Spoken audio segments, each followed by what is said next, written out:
You are listening to The Vocal Technologist. Spoken tech for your ears. I don't know about you, but lately, trying to keep up with AI feels less like reading the news and more like, I don't know, trying to learn quantum physics from TikToks? Digital whiplash. It's a real thing. Exactly. Just when you think you've got a handle on something, the whole field has changed by lunchtime. And that's precisely why we're here. We've been trying to really condense what actually matters. Right. To define the real points of transformation that are happening right now in early 2026. And we see them in three huge areas. Okay. The labor market, the physical world of robotics, and, the actual infrastructure that powers all of it. That's the mission today, then, giving you the clarity to navigate all this. Yeah. We're going to get into the job restructuring, this silent race to build physical robots, and the billion-dollar hardware wars happening just under the surface. And they're all connected. You can't have one without the others. The software needs the hardware, and both of them are directly hitting the jobs people do every day. So let's start there. At ground level. With the most personal piece of the puzzle, the great labor shift. Okay, let's unpack this. And the numbers are pretty stark. Enterprise VCs are forecasting that AI could automate, what is it? 11.7% of all jobs. 11.7%. In 2026 alone. Wow. And that number is forcing companies to act right now. You can literally see it in their financial statements. They're actively moving budget from labor costs. So people. From people, yes, and channeling that capital straight into AI investments, into automation tools. They see a clear path to boosting productivity without adding headcount. Okay, but 11.7%, that feels massive. Is this just a headline, or is there real evidence that new jobs are actually popping up fast enough to absorb that? Because if you automate 11.7% of, say, paralegal work, you still have 11.7% fewer paralegals. And that is the absolute core of the tension. Automation is being deployed incredibly fast for routine white-collar stuff. Like summarizing documents, basic emails. Right. Drafting content, repetitive data entry. But the new jobs being created are, they're skewed. This is leading to what we're calling the technical job market paradox. A paradox. Because if AI is booming, shouldn't every tech company be hiring developers left and right? You'd think so. But the data, especially at the entry level, tells a very different story. Okay. Major tech firms have apparently seen a 25% drop in entry-level hiring, a 25% decline. Why? Because the AI is now the junior employee. It's doing the repetitive procedural coding and processing tasks that a young developer would have cut their teeth on just a few years ago. So the bottom rung of the ladder is, it's basically being sawed off, while the top is getting higher and harder to reach. Exactly. Low barrier roles are fading, but demand for highly specialized talent is just surging. We're seeing huge growth for jobs like information security analysts. Makes sense. You need to protect all this new stuff. And, of course, specialized AI engineers who can build and manage these new systems. It's no longer enough to just use the tools. You have to be able to work with them. So for anyone listening, trying to figure out their next move, Yeah. where should they focus their energy, like right now? Yeah. The focus has to shift immediately to two things, what we call AI proficiency and experiential learning. And AI proficiency is more than just knowing how to write a good prompt, I'm guessing. Oh, much more.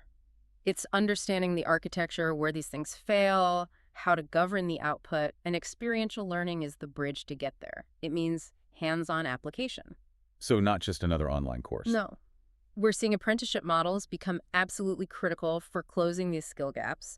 It could be contributing to an open source model or building a small automation tool for your own team. You need real experience deploying and managing an AI system. The human role shifts from doing the work to orchestrating the AI that does the work. That makes perfect sense. Yeah. And speaking of orchestrating, that brings us to the second big shift. AI is sort of leaving the cloud and getting a body. This is where it gets really compelling, We hear a lot from Elon Musk about his vision for humanoid robots everywhere, but the analysis we're seeing suggests that in the short term, Chinese companies might actually get to mass production first. As in 2026 first. As in 2026. That's a huge manufacturing story. Why is China pulling ahead in the physical hardware race, especially with all the chip restrictions they're facing? It really comes down to their specific economic and demographic pressures. They are using their massive manufacturing power to solve internal problems. Like their aging population. Exactly. An aging population shifts in the labor force. Yeah. Robotics is a clear, scalable way to maintain industrial output. So analysts are expecting China's robot market to actually surpass the U.S. initially just because of this focused industrial deployment. So it's an economic imperative driving the tech, not just a science project. Precisely. Now, it's not easy. The hardware is still hard. These things are expensive. And getting an AI to work reliably outside of a perfect lab, that's a huge challenge. Which is why we need to look at the research that's trying to solve that exact problem. Mm. Like that project from ByteDance, GR Dexter. This isn't just a robot that walks, is it? No. GR Dexter is a huge leap in fine motor control. It's a full-stack framework for language-guided manipulation. And the key is its hands. A bimanual robot with high degree of freedom, dexterous hands. Okay, let's break that down. High degree of freedom. What does that mean in plain English? Can it tie a shoelace? That's the goal. It just means it has a lot of joints, a lot of ways to move, much like a human hand, so it can do things that need a delicate touch.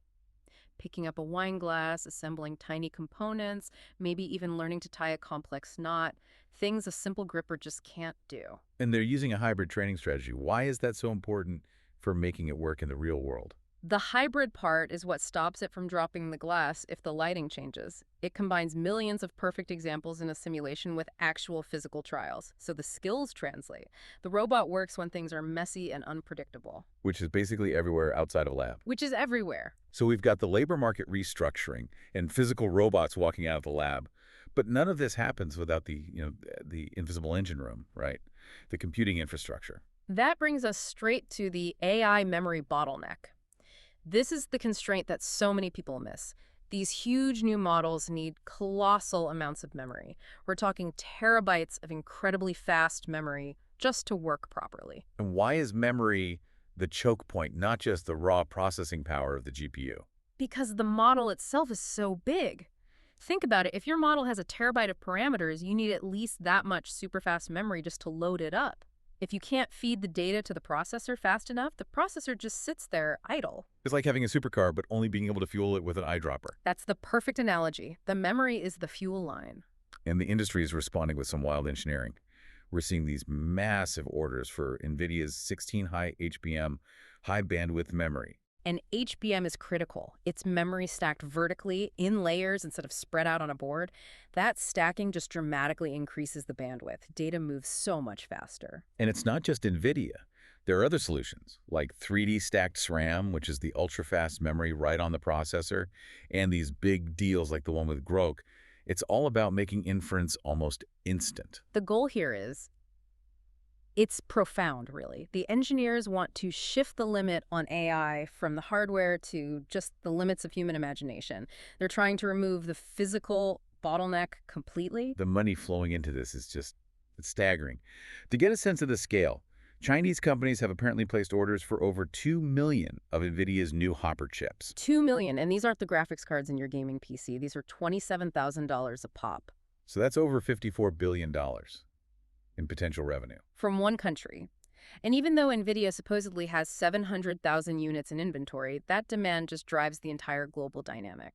And you can see it physically. There's this open source map that's charting the explosion of new AI data centers across the U.S. Yeah. This whole AI bubble is really just necessary financing for the future. Absolutely. You need that scale. But while the infrastructure gets built, smart companies aren't waiting around. They're already figuring out how to use this stuff internally right now. Which brings us to the playbook.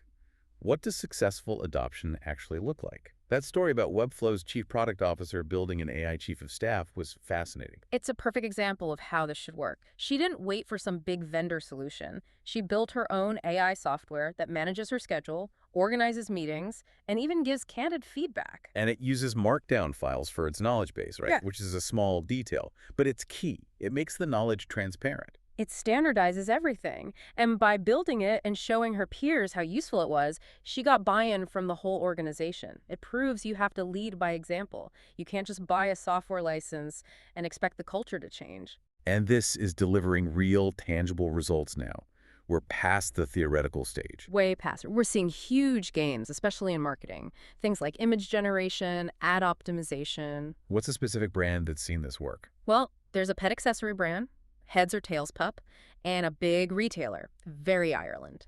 Both saw significant boosts in sales and engagement. They used AI for design, for title optimization on their product plunges. It just proves how valuable this can be for fast, cost-effective content. But there's a catch. There's a huge catch. Human oversight is still essential. If you just let the AI run wild with its outputs, you risk misleading your customers. And that can wipe out any gains you made. So speed is crucial, but you still need a human with their hands on the wheel. And this need for speed has created this fascinating contrast in corporate strategy. You have startups like Livable, Right. who believe that product market fit now resets every 3 months. It's a brutal new reality. Even if you're making $200 million a year, you can't get comfortable. AI capabilities and what users expect are just shifting too fast.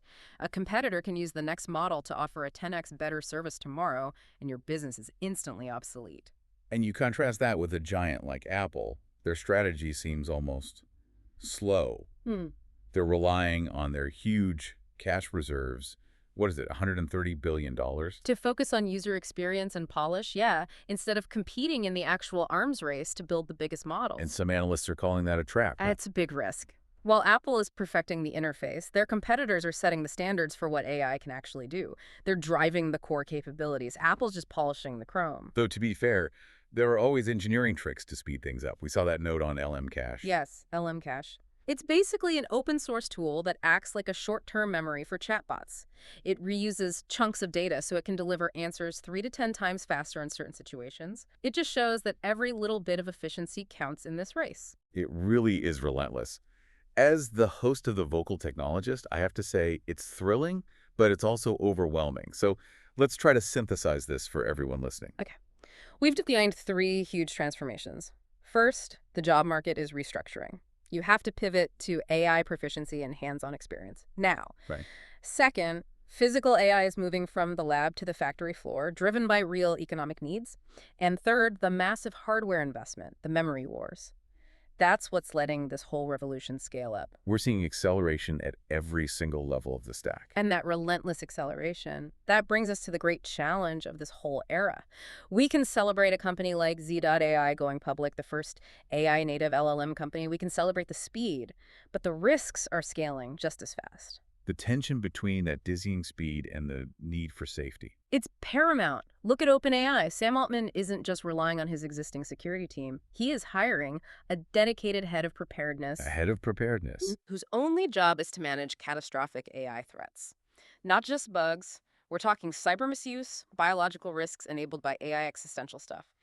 And that paradox, the need to innovate at light speed while managing risks we don't fully understand, that's the central question we leave you with. Can human governance possibly keep pace with algorithmic acceleration? Spoken Tech for your ears.